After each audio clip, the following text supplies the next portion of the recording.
U.S. Embassy slams lavish spending by Nigerian governors amid economic hardship.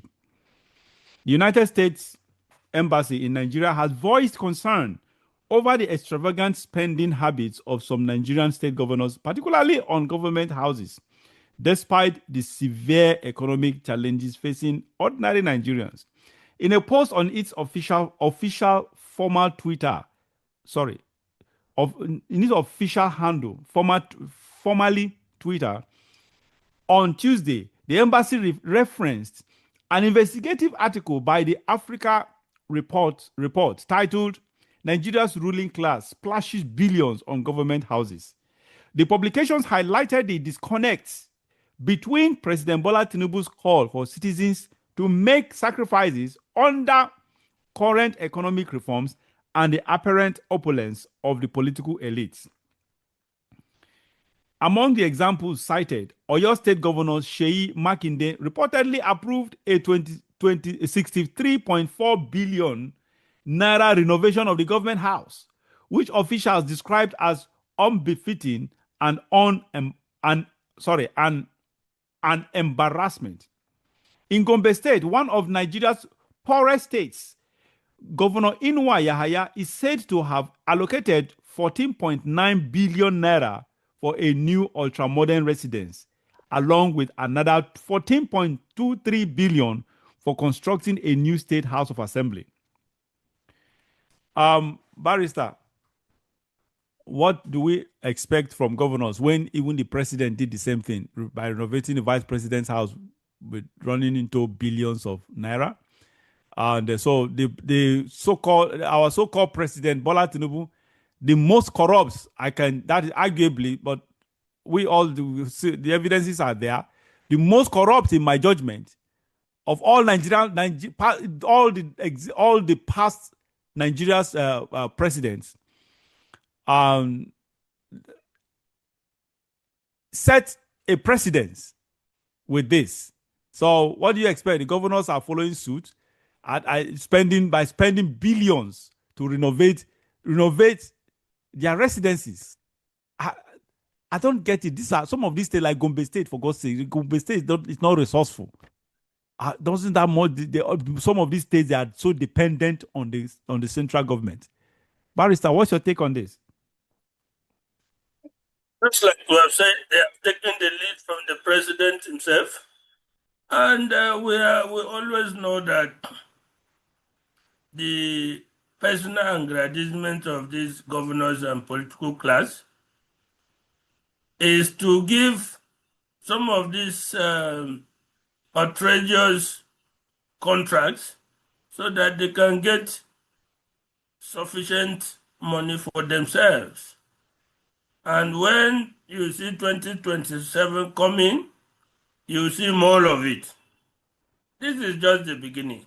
Why would any governor, for instance, want to build a new government house or renovate the existing one for billions and billions in the midst of excruciating poverty of his citizens? School children sitting under trees to learn, schools without roofs, without books, without water. You can't even dig a borehole in a primary school for the children to have good water. But you find it your priority to upgrade or build a new government house for multi-billion naira so that your elites, the same elites will come and share glasses of wine with you in those government houses. This is the lack of prioritizing what we actually need. And the main reason is these are contracts where they actually make money for themselves and also for their acolytes. That is why these contracts have to be given in this way.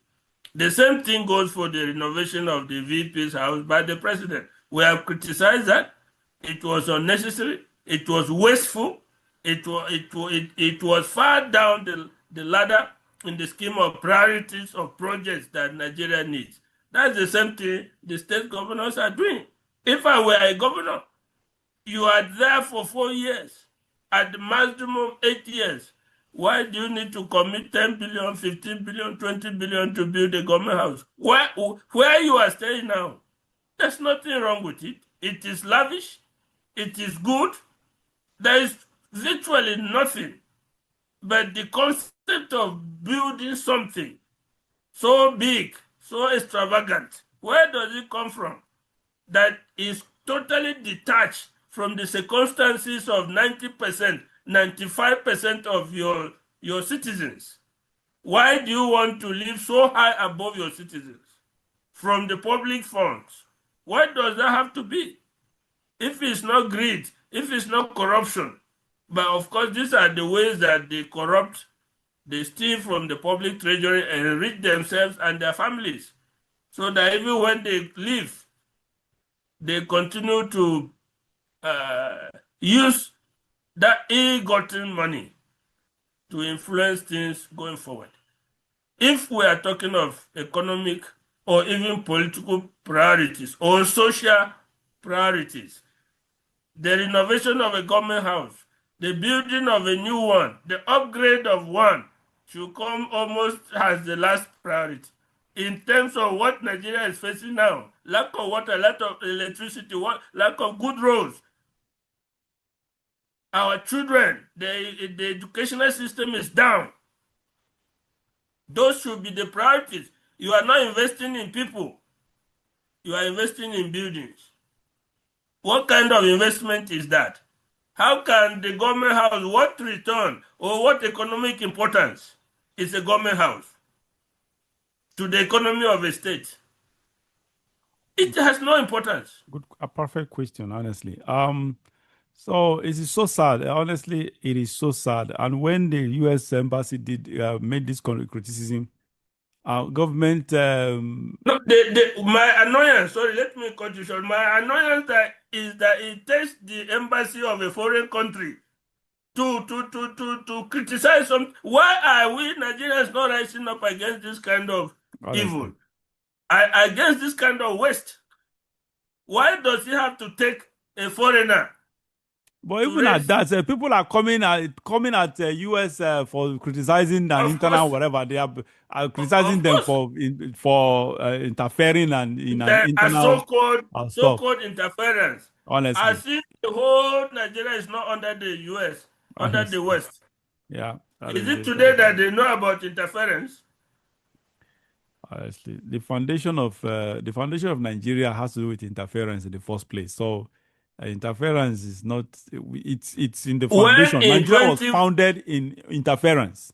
When in 2015 the U.S. government sent its Secretary of State to stay permanently in Nigeria until they made sure Buhari won, that was not interference.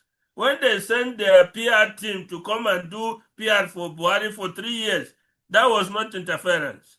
What kind of rubbish is that? Yeah, it's so sad, honestly.